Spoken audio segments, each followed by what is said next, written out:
Did that just happen? I mean, I've got jet lag. I've been on a plane from Florida today, and I, watched the game and thought, is this a dream? Am I dreaming? So I just want to check with you guys. Did that just happen? The LFC Cast. In association with LFConline.com. Please like, share and subscribe. Hello guys and welcome to the LFC Cast. Unfortunately, I have to do a video discussing the 4-3 defeat against Bournemouth away. What a strange game that was. It was very frustrating. We seemed to dominate in the first half, scoring goals, playing well, and in the second half we just seemed to fall apart. Greg can't be with us today. He's at London at the moment, and I bet he's glad that he doesn't have to do this video because 4-3, it's so frustrating. But I must remain positive. Let's get some stats and figures out. There might be something good in there. In terms of possession, Liverpool had 60% possession, Bournemouth had 40% possession. We had 10 shots, they had 12 shots. On target we had 3, on target they had 8, which is ridiculous considering the game we played in the first half and part of the second half. Corners we had 9 and 4 corners to Bournemouth, and fouls 17 to us and 9 to Bournemouth. It just seemed to be one of them things where we got a few goals, we seemed to be in a comfortable position, and then we buckled to pressure, and that has happened a lot. I've seen Karius on the Sky Sports, post-match discussion, saying that a few times in the past couple of years, when we've been in a good dominant position and we get pressure brought upon us, we seem to not know what to do with it, and our defence doesn't seem to handle it well enough. Now, there's a few mistakes from the defence and also from our goalkeeper. So what was it that caused us to go from 3-1 comfortably winning to being defeated 4-3 in the second half? Well, we'll start with the goalkeeper, Karius. I think that people are being very harsh on Karius at the moment. Personally, he's a young guy, he needs time. He hasn't done great for us, unfortunately, and he made a couple of howlers today. But give the guy time. People are saying, get rid of him, he's not worth the money, he's ridiculous shite, that, we don't want him here, get rid. I was looking at Twitter and people are just slating the guy. You know what I mean? He's only just started for us, he's only been with us for a few games. Give him a season to get into things, to get confident, to get comfortable being LFC's #1 keeper.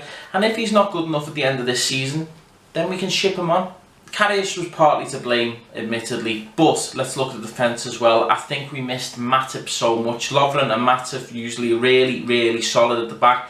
Lucas is okay, but I think he's a backup option, and I know that Matip was injured, but we if you want to challenge for the titles going forward, we need a more solid foundation at the back and more options to bring on off the bench.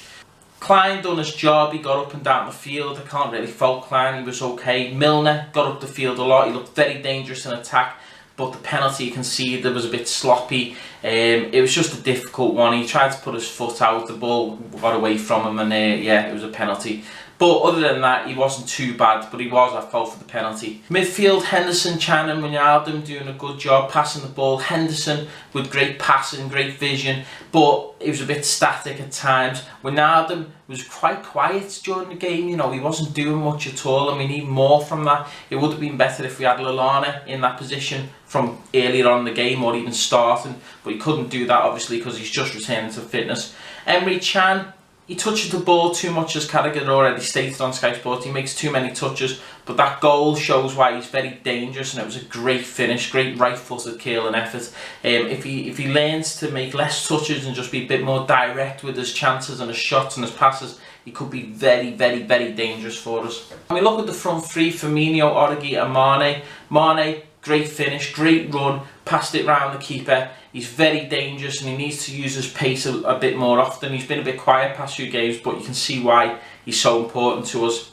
Origi, again, great goal. Went round the keeper, brilliant finish, and he was looking very dangerous. The guy's only 21, so the potential for him is unreal. He went a bit quiet after that, and in the second half he didn't do much. However, in the 90th minute or so, he could have finished the game and won it. He just missed with a nice touch and just over the bar, and that was unfortunate. So Origi is looking good, Mane looking good, Firmino was looking very quiet in the game. I just think sometimes he can become swamped out the game. He just seemed a bit quiet on the left. Maybe he needs to be a bit more direct, in midfield, behind the front three, or up front. He seems a lot more dangerous up front. Firmino frustrates me because I know he's got so much potential, and he was really quiet today, which was a bit of a disappointment. But we scored 3 goals, that was not the problem. It was conceding 4 goals. I just think we bottled it. And to try and be positive, guys, that happens. You know, we've been on an unbeaten run of 15 games. We're going to lose a couple of games this season, maybe even 3 or 4 or 5 or 6, we don't know, but it happens in the Premier League. Now, we're still third, we're still a few points off top. We can still do it, but it's going to be hard now because Chelsea are looking amazing, Man City are very dangerous, and Arsenal are doing what Arsenal do. They just keep winning, creeping up the league, and then eventually they'll drop to 4th. Don't worry about that. I still think we can get Champions League. Let's brush this performance off and keep going. Karius, let's give him time, let's not get on his back. Hopefully we can get Matip back, Lallana back, and Coutinho, obviously, it was a big miss today. We get him back and we'll look good again, guys. Let's keep going. My man of the match is, oh my god, it's a hard one, it's a hard one, it's a hard one. That's what she said. Giving a man of the match is really difficult because obviously we got beat 4-3. I would go for someone like Henderson. You know, he was tireless, he was getting involved, he was trying to make good passes, he was trying to get the players going, but unfortunately we played too static. Klopp said in the post-match as well that they deserved the win. It was really bad. We just didn't move enough, we didn't run enough, and that's true. And we need to look at our defence as well. In January we might need to make some buys to make our squad stronger. Thanks for watching, guys. Who was your man of the match? Let me know your thoughts in the comments below. Who were the best players? Who were the worst players? The talking points, I mean, we had loads of talking points. We had penalty decisions that didn't go, penalties decisions that did go, misses, near misses, goals. So let us know in the comments below what you thought of the game. Please subscribe to the channel and thumbs up. Thanks very much, guys, and goodbye.